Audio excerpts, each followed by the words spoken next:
Ага, хорошо. Ну да, Каранік. Прывітанне, паважаныя слухачы і гледачы гэтага стрыму, паважаныя гледачы Еўрарадыё.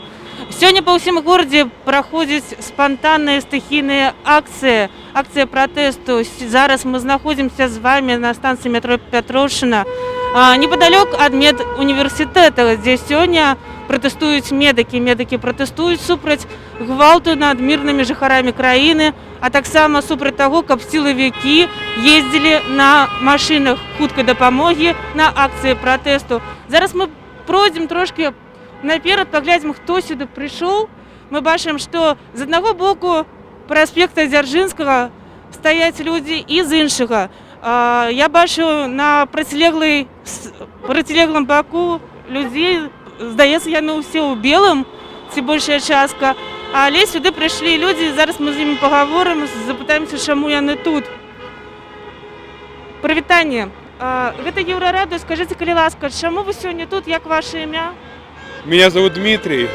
Вот. Но вы видите, что происходит у нас. Вот эти последние дни, вот этот беспредел, который был, это просто невыносимо. Понимаете? Потому что надо что-то делать. Вот. Что-то...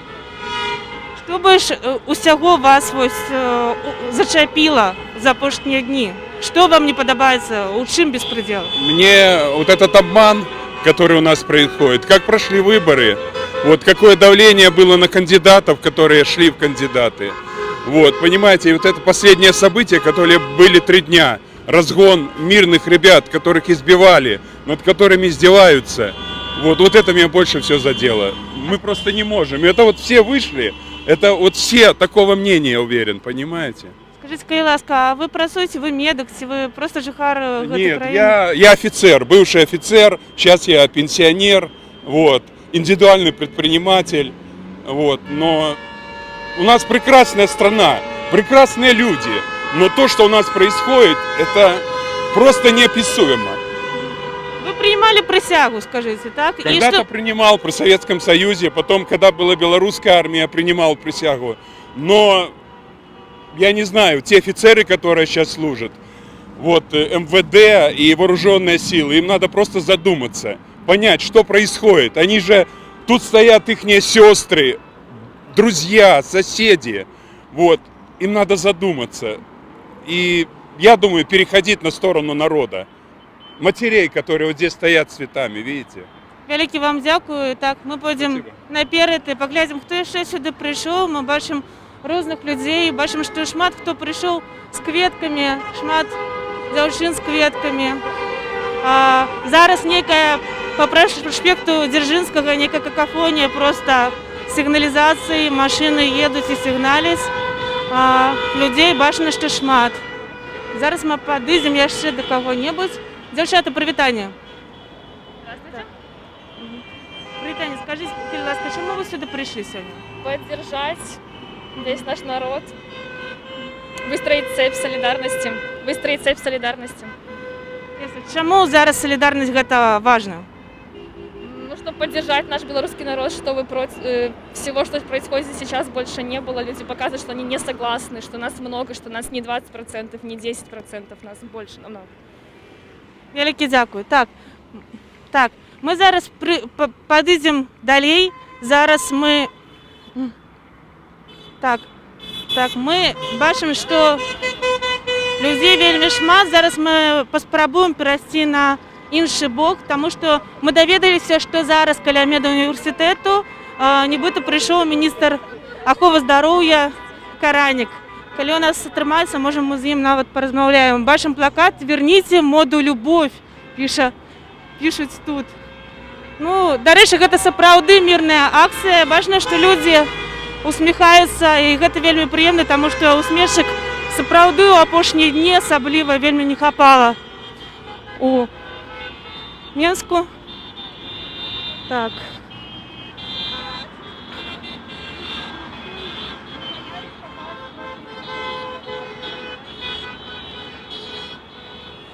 Ну, на гэтым баку я бачу вельмі шмат моладзі. Усіх, хто ідзе ў супрацьлеглы бок, сустракаюць криками, бачимо людей з білоруським стягом, бачимо, що люди прийшли з дітьми, ось це цілі сім'ї.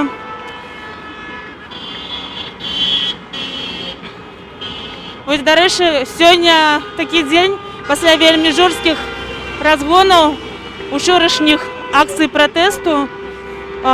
Сьогоднішня раніця почалася з того, що на площі каля Комаровського ринку зібралися дівчини у білих сукенках, у білому. Це було вельми кранально. Це була так само сапраўды мирная акція, дівчини прийшли з квітками. І увесь цей день сьогодні люди проводять менавіта мирні акції солідарності з тими людьми, які зараз сидять за кратами, солідарності з тими людьми, яких затримують, жорстко затримують. Людей вельми шмат, ми пройшли вже амаль до станції метро Малиновка. Ось зараз я хочу попрошу, як показав Артем, мій колега, так, майоров, то, що на супротилеглому боку стоять медики. Ви бачите, люди у білих халатах. Ми спробуємо зараз до їх підійти.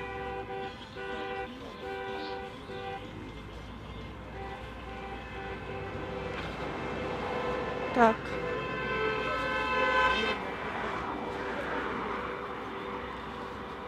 Машини, які їдуть мимо нас, так само сигналять і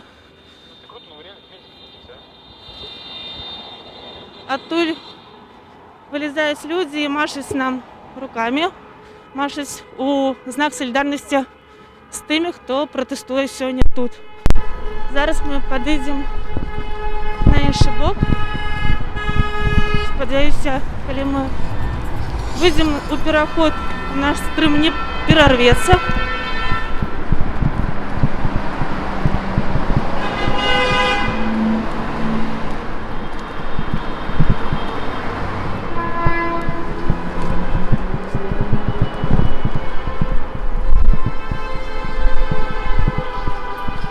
Так, ми зараз переходимо на протилеглий бок. Я нагадаю, що сьогодні біля медуніверситету проходить акція, мирна акція медиків, які протестують супроти гвалту над мирними жителями нашої країни, Білорусі, а так само супроти того, як силовики їздили на машинах, швидкої допомоги, медицинської допомоги і забирали мирних громадян на протестах. Ось ми перейшли на інший бок. І йдемо розмовляти з тими, хто тут зібрався.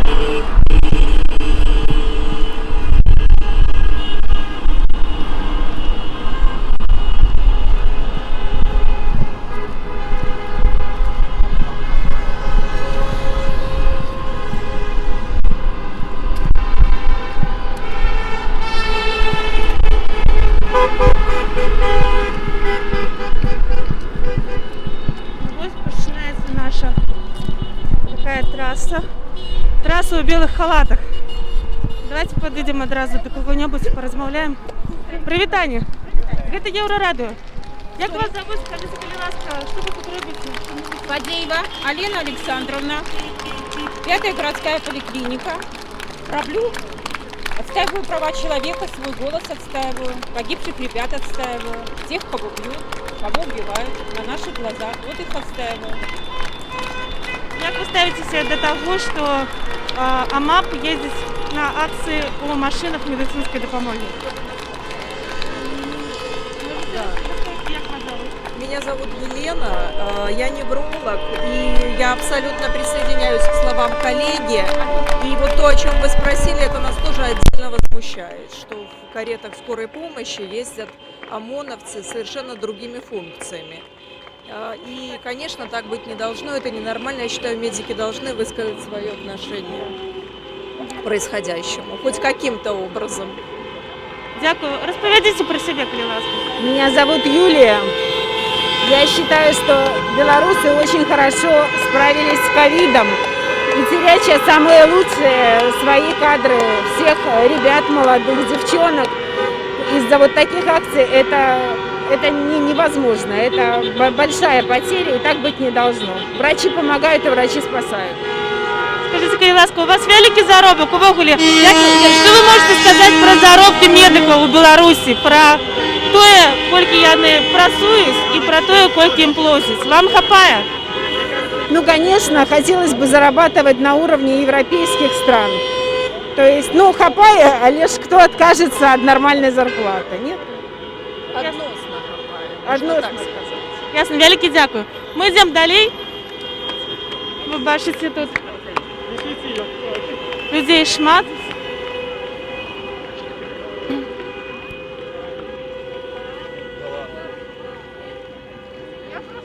Привітання, дівчата. Єврорадіо, скажіть, будь ласка, чому ви сьогодні тут? Потому что врачи с народом. Мы решили, у нас есть тоже общие чаты, и, слава богу, мы переговариваемся вместе и проявляем солидарность. Все знают, что народ помог врачам, врачи не могут оставить такие жестокие избиения, и все видят это, тем более врачи. Это неприемлемо. Велике вам дякую. Ми зараз спробуємо знайти міністра охорони здоров'я.